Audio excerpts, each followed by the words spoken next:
우리 지난 주일에는 소유하는 믿음보다는 역사하는 믿음이어야 합니다. 라는 말씀을 드렸어요. 시골에서 농사일을 하는 중에 이제 가을 수수가 끝나고 나면 내년의 농사를 위한 씨앗을 따로 준비를 하지 않습니까? 준비를 해두고 그리고 이제 해가 밖에서 봄이 되면 그 씨앗들을 골라가지고 이제 밭에 아니면 논에 뿌리기 위해서 준비를 하지요. 근데 다 같은 씨앗이고 같은 보관 장소에 보관되어 있던 씨앗들임에도 불구하고 뿌리면 싹이 나는 씨앗들이 대부분이긴 하지만 그 중에는 싹이 나지 않는 그런 씨앗들도 있죠.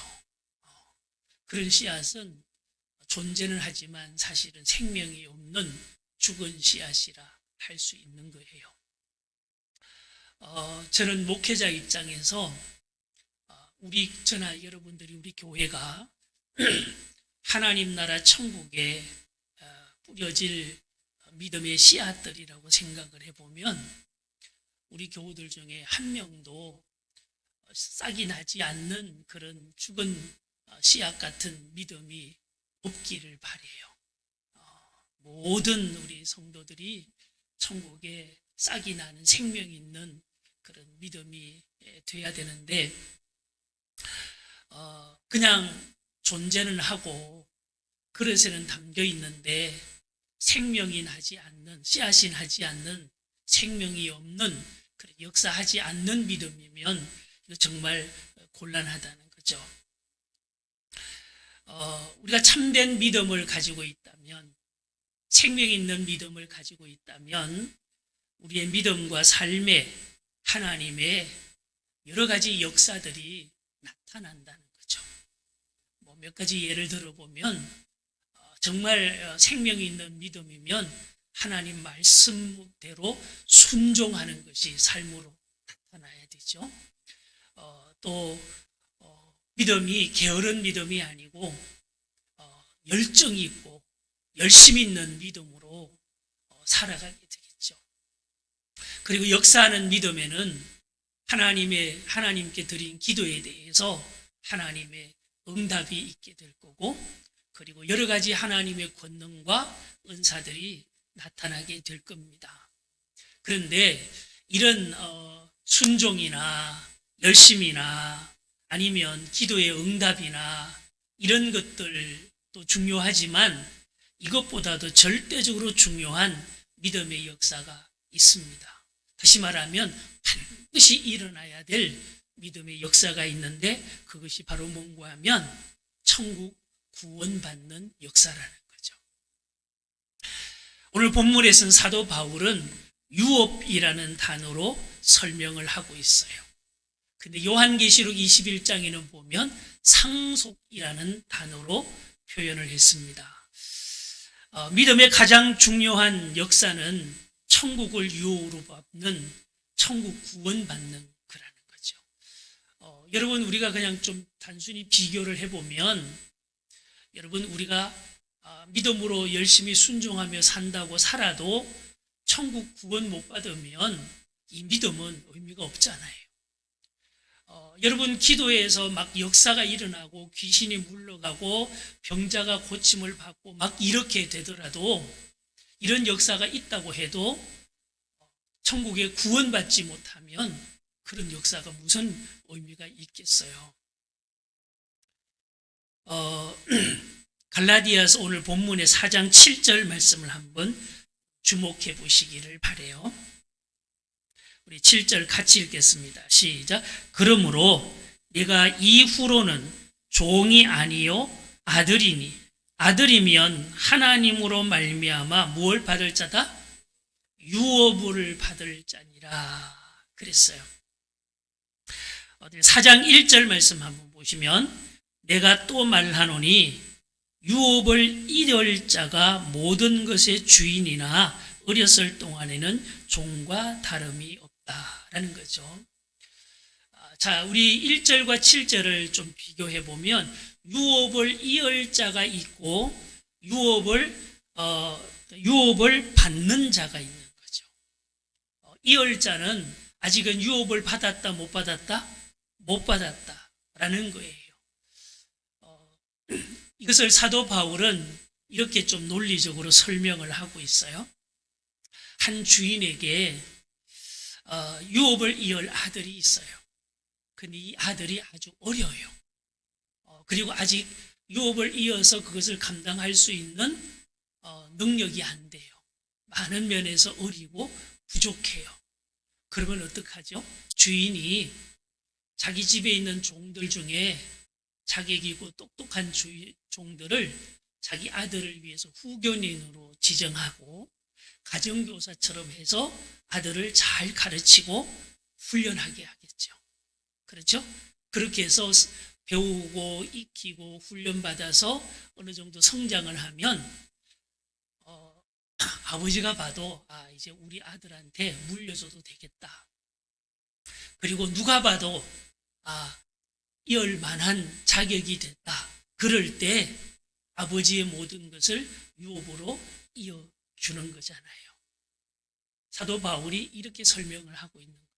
여러분, 우리가 예수를 믿으면 우리가 하나님 앞에 죄사함을 받고 천국을 유업으로 받을 자로 우리에게 약속해 주셨다는 거예요. 아멘. 우리에게 가장 중요한 것은 천국을 상속받는 거잖아요.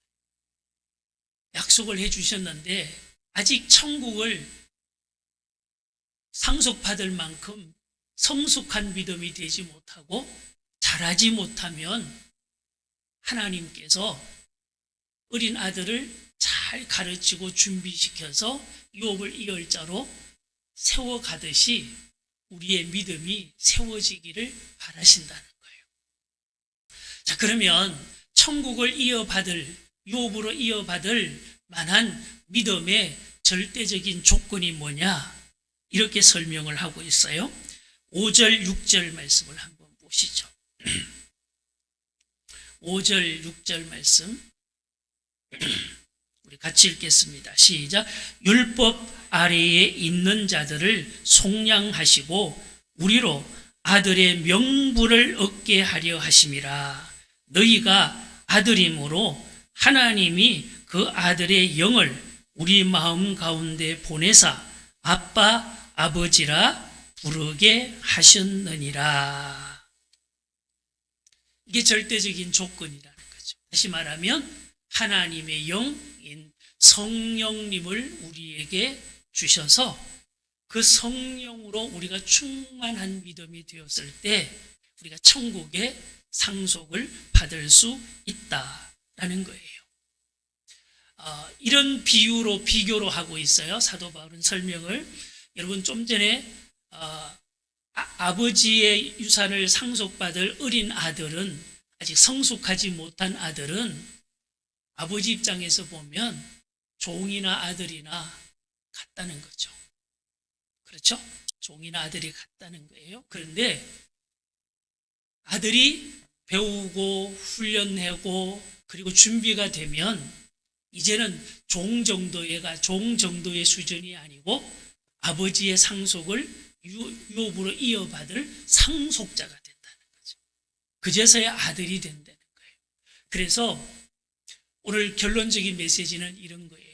우리가 예수를 믿는 믿음으로 살아가는데 종의 수준의 믿음이 아니고 아들의 믿음이 되기를 바란다 라는 말씀을 하는 거죠.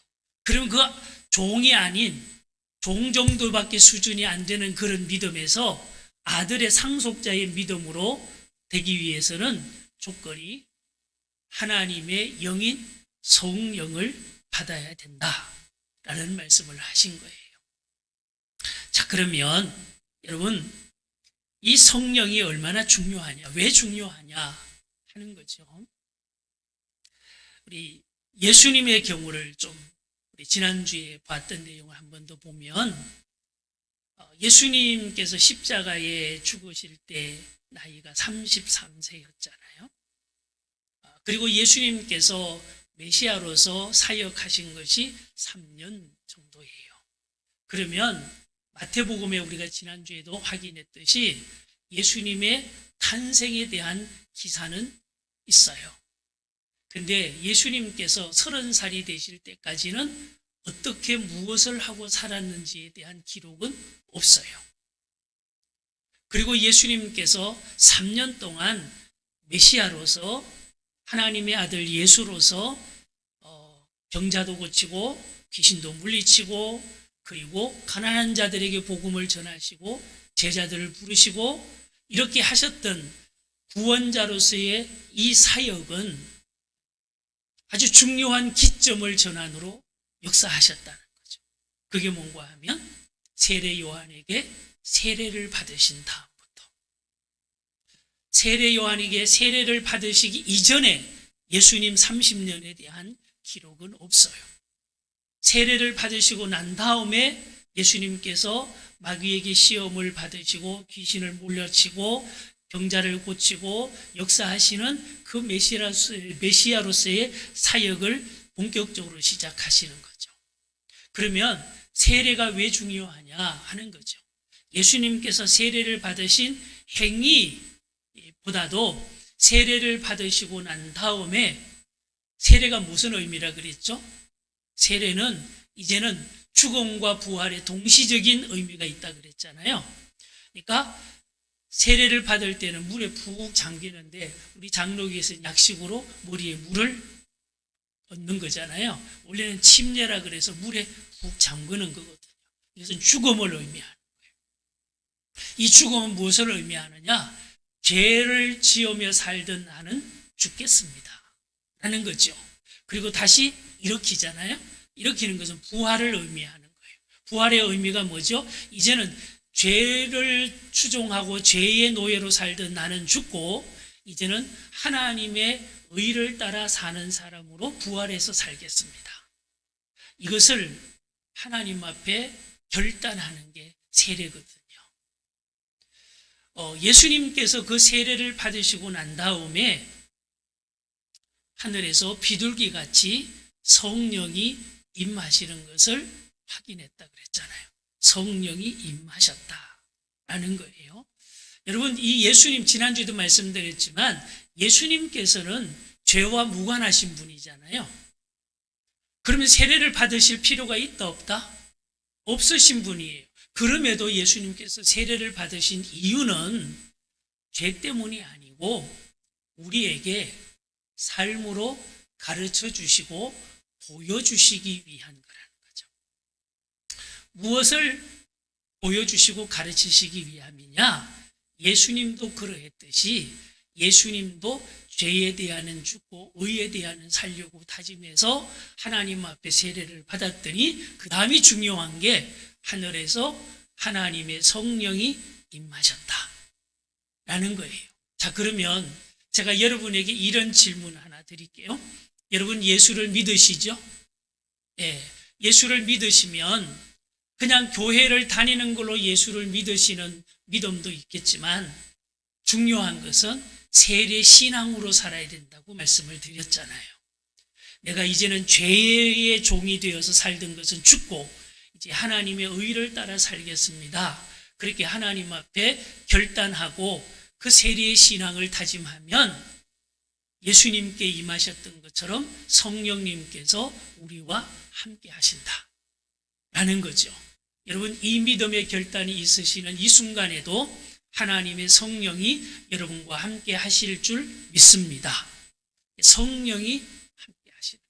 예수님께도 하나님의 영인 성령님이 함께 하심으로 메시아로서의 삶의 역사를 이루어 가셨다는 거예요. 자, 그러면 이거는 단순히 예수님의 퍼포먼스로 끝나는 것이 아니고 우리도 그렇다는 거죠. 여러분, 우리가 하나님의 영인 성령님을 받아야지만 우리의 믿음이 역사하는 믿음이 되는 거예요. 그래서 이 12월 한 달 동안 성령 주제로 하나님의 말씀을 함께 계속해서 나누려고 합니다. 자, 여러분, 이거는 비단 예수님의 경우만 그런 게 아니에요. 제가 여러분에게 그 전에 한참 강조드렸던 말씀 중에 하나가 제자의 믿음을 넘어서 사도의 신앙으로 살아야 됩니다 라는 말씀을 드린 적이 있어요. 다시 한번 좀 설명을 드리면 예수님께는 12명의 제자가 있었죠. 그렇죠? 그리고 그 12제자를 예수님께서 데리고 같이 숙식을 하면서 천국 복음을 가르치시고 또 제자로서의 일들에 대해서 때로는 훈련도 하시고 또 하나님의 신령한 은혜를 체험도 하게 하셔서 3년 동안 그들을 훈련시키셨어요. 그래서 제자들은 예수님의 말씀을 직접 들었고 예수님이 행하신 이적을 가장 가까이에서 지켜봤던 제자들이에요. 그런데 하나 우리가 주목해 볼 것은 예수님께서 평소에도 가끔 말씀을 하셨죠. 성령을 받아야 된다 라는 말씀을 하셨더랬어요. 그리고 예수님께서 부활하시고 난 다음에 제자들에게 찾아오셔서 하셨던 첫 번째 말씀이 성령을 받아라 라는 말씀을 하셨어요. 자, 그런데 왜 그랬을까? 여러분, 또 한 가지 우리가 주목해 보면 쉽게 이해가 안 되는 한 가지 사건이 있어요. 베드로가 예수님을 3번 부인했잖아요. 예수님 입장에서 보면 그런 베드로가 고마울까요? 원망스러울까요? 약간의 배신감도 느끼고 원망스러우실 수 있어요. 그런데 예수님께서 부활하신 다음에 베드로에게 찾아오신 적이 있어요. 찾아오셔서 저 같으면 베드로에게 야, 너 그동안 잘 있었냐? 인사는 하겠죠? 그리고 야, 근데 너 그럴 수 있냐? 너 나 옥에 가면 옥에 같이 가고 죽으면 같을 때 죽은 자리라도 같이 가겠다고 그렇게 큰 소리 쳐놓고 그걸 손바닥 뒤집듯이 그렇게 야비하게 3번이나 부인할 수 있냐? 예수님께서 그렇게 한 번쯤 따져라도 보셨을 법해요. 근데 예수님께서는 부활하신 다음에 베드로를 찾아오셔서 그런 말씀 하신 적이 없어요. 오히려 예수님께서는 베드로에게 이런 질문을 하셨어요. 너 나 사랑하니? 이것도 3번 예수님께서 물으셨어요. 사랑하니? 그러면서 그 대답을 들은 다음에 예수님께서 내 양을 먹여라. 너는 앞으로 좀 큰 일 좀 해라. 그런 말씀을 하셨어요. 왜 그러셨을까? 예수님은 아시는 거죠. 알고 계신 거죠. 뭔가 하면 아무리 좋은 예수님의 설교를 듣고 예수님께 직접적인 가르침을 받고 기적을 체험하고 예수님의 능력을 가까이서 지켜본 제자들이긴 하지만 그들이 아직은 뭘 못 받았다? 성령을 받지 못했다. 성령을 받지 못하면 아무리 성경 지식이 있고 신학적인 지식이 있고 똑똑하고 아무리 큰 소리 치더라도 마음에 확신을 가지고 큰 소리 치더라도 성령을 하나님의 영을 받지 못하면 무기력할 수밖에 없고 약해질 수밖에 없다는 거예요. 이걸 예수님께서는 아시기에 성령 받지 못한 베드로를 탓하지 않으신 거죠. 그리고 부활하신 다음에 제자들에게 제일 먼저 하신 말씀이 이제는 너희가 성령을 받아야 된다 라는 말씀을 하셨어요. 여기까지는 예수님의 제자들은 제자로서 사는 거예요. 그런데 예수님께서 성천하시고 난 다음에 약속하신 대로 제자들에게 하나님의 성령이 임하셨잖아요. 사도행전에 보면 성령이 사도들에게 임하셨어요. 그리고 성령이 임하신 다음에 제자들은 이제는 제자의 모습이 아니고 이제는 예수님을 조금 두렵고 힘들다고 부인하는 정도가 아니고 생명의 위협을 느끼면서도 이제는 복음을 전하잖아요. 복음을 전하는데 놀라운 일들이 막 일어나잖아요. 네. 여러분, 역사하는 믿음이 되는 거잖아요. 여기에 중요한 요소는 뭐예요? 똑같은 사람이에요. 그런데 제자들의 수준하고 사도의 수준은 완전히 다른 거잖아요. 그 기준점이 뭐죠? 성령이었어요. 하나님의 성령을 받은 제자들은 사도가 되는 거예요. 사도행전의 모든 역사가 바로 이런 사도적인 신앙을 통해서 하나님의 성령이 역사하시는 거죠. 자, 여러분 오늘 제가 이런 말씀을 정리해서 좀 강조드리고 싶어요. 저나 여러분이나 그저 교회 안에 그저 존재하는 믿음 정도로 아니고 하나님의 역사가 내 삶에 일어나는 믿음의 역사가 있는 역사하는 믿음의 주인공이 되시기를 축복해요. 그 가장 중요한 기준이 뭐냐? 성령을 받아야 되고 성령이 우리 안에서 역사하셔야 된다는 거죠.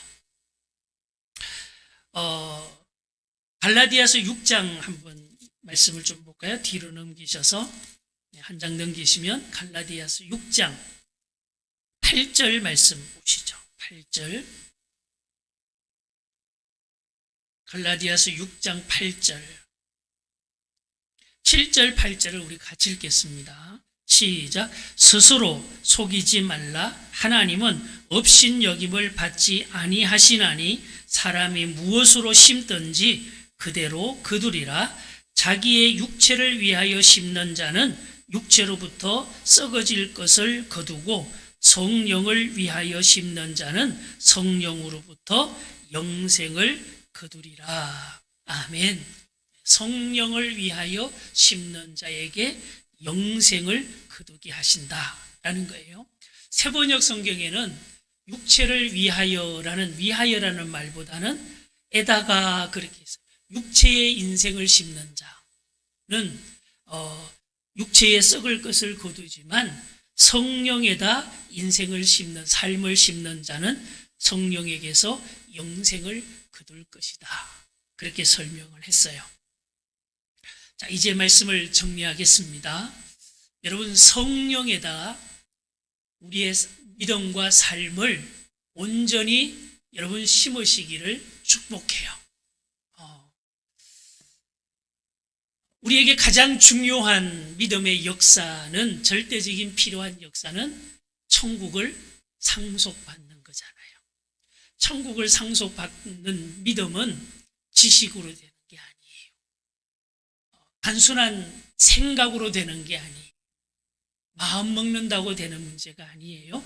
중요한 것은 성령의 인도하심을 받아야 되고 성령께서 강권적으로 역사하시는 있어야 되고 그리고 성령과 함께 동력하며 사는 믿음이어야 돼요. 자, 그러면 어떻게 성령을 받을 것인가? 여러분 이거 가지고 고민하지 말으셨으면 좋겠어요. 좀 한마디로 정리하면 이제 우리가 믿음 생활을 하는데 그저 내가 믿고 싶은 대로가 아니고 성령의 인도하심을 따라 살아가는 믿음 되시기를 축복해요. 자, 그러면 성령을 어떻게 받을 것인가? 여러분 이거 가지고 고민하지 마세요. 간단해요.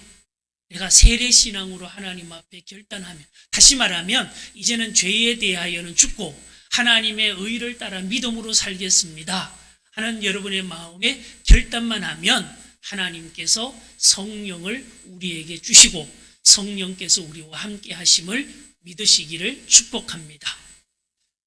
따라서 여러분, 저나 여러분은 이 결단이 있으시기 때문에 우리에게 하나님의 성령이 함께 하시는 줄 믿습니다.